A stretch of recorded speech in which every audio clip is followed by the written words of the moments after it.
There she is, Dr. Marianne Donahue, Vice President and Chief Nursing Executive, Jersey Shore University Medical Center. Good to see you. Thank you. Good to see you too. Not a lot of nurses have a PhD and an RN, or RN as well. When did you get the PhD? What year? Yeah. 1991. And it's interesting, that piece of it, why?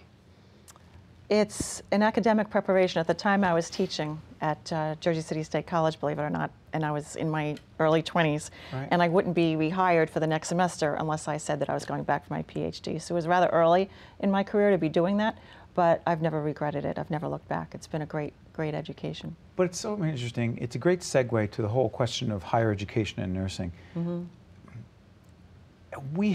There's an issue there, is there not? Yes. In terms of nursing faculty. What is that issue? The problem? The issue is that nurses with PhDs and nurses who are teaching at the undergraduate and graduate levels are aging out.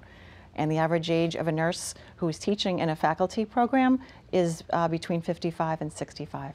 And that age is growing And what happens higher. as those faculty members age out? What happens? They have not been replaced by younger junior faculty who want to embrace the academic career. Okay, so let's take this to its logical conclusion. What next? What happens if they're not replaced?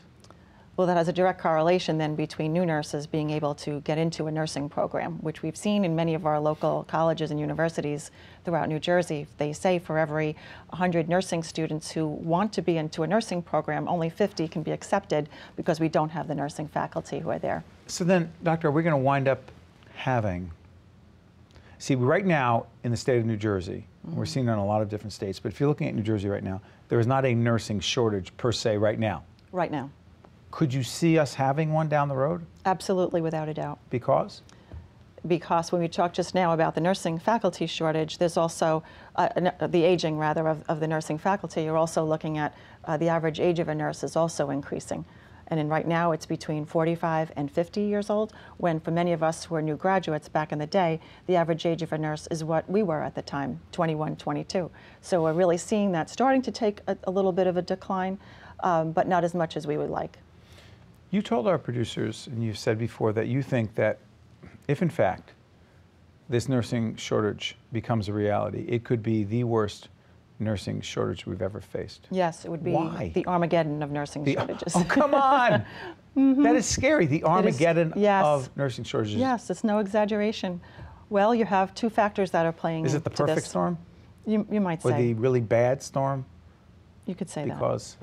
Well, there are two big factors. One is that Americans are also becoming sicker and we're not a well population. We're becoming more and more obese, so we're getting a lot more obesity-related illnesses, such as hypertension, diabetes, lots of things that are happening that are related to our sedentary overall lifestyle. And so that's one piece of it. So patients, we are becoming more and more challenging in terms of our healthcare needs. So then on the other hand, you have nurses who ought to be educated at the higher educational levels that haven't been, but certainly need to address not only the healthcare needs, but also technology. Two things we need to do. What are they? I know there's no one answer, but what do we need to do? In order to prepare for a better to improve the situation. Nursing. First of all, it would be a better educated nursing workforce to address the complex needs of patients as well as the growing reliance on technology. Right. And the other piece would be to really make sure that nursing becomes the career, or is portrayed as the career that younger people would want to be part of. Portrayed, is that part of the whole history of the J&J campaign, promoting nursing in a certain way? Yes, absolutely. That's one big part of it. Another part of it is making sure that there's nursing education funding training that's available through the federal government.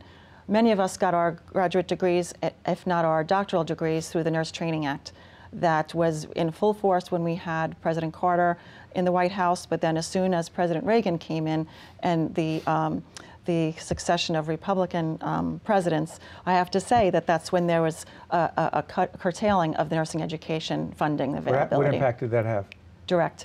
It was a direct relationship between the amount of money that's available for young students to take advantage of a university, federal money, correct, to be able to educate themselves as nurses. So it's funny, people say, well, government has no role here. You say?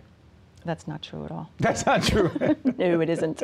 Especially since many of us who are educated at the master's and doctoral level had full advantage of the Nurse Training Act. And back in the day, that paid for my tuition, a small stipend, and I remember at the time, back in 19-something, it paid for my rent as well. So it paid for my books, my room and board practically, and my tuition. And all I had to do was sign a document saying that I'd be working as a nurse for 10 years. Well, here I am. 30-something years later, yes. Several, and here a I am. few, a Thank you for few saying years that. later. Yes. Just a couple. Still doing it and loving it? Loving it, absolutely. Because? Driving passion. I'm sure there are many other professions that can say that they can save lives and it makes a difference, but every day that a nurse comes to work or comes into his or her workplace, they're doing something that means a tremendous difference in the lives of the patients they care for, as well as their families. You know, in the limited time we have left, being a nurse, being a successful nurse, then a nurse manager, requires a whole range of skills, right, that people don't see. In the minute we have left, name some of those skills. Leadership, responsibility, autonomy, passion, and I think on top of everything, there has to be fun. You have to be able to enjoy what you do and be part of a team that enjoys what they do too. What about the empathy and compassion for people that most of us may think we have, but they live it every day?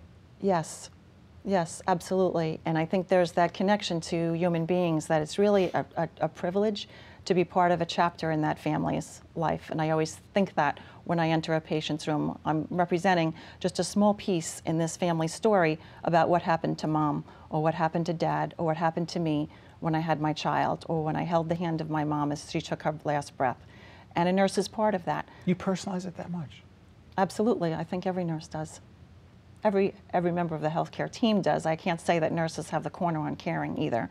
I think I know many, many physicians who are equally caring, and other people of the healthcare team who do the same thing every day. And that's the other piece. We get to be part of that team. You are a credit to your profession, the healthcare industry, and we want to thank you for being with us. There are a lot of problems in the industry, in the nursing profession, and you offered some tangible solutions, but I'm just glad you're doing what you're doing. Dr. Mary Ann Donahue, Vice President and Chief Nursing Executive at Jersey Shore University Medical Center. I want to thank you for joining us. Thank you for having me. Stay with us. One-on-one will continue right after this.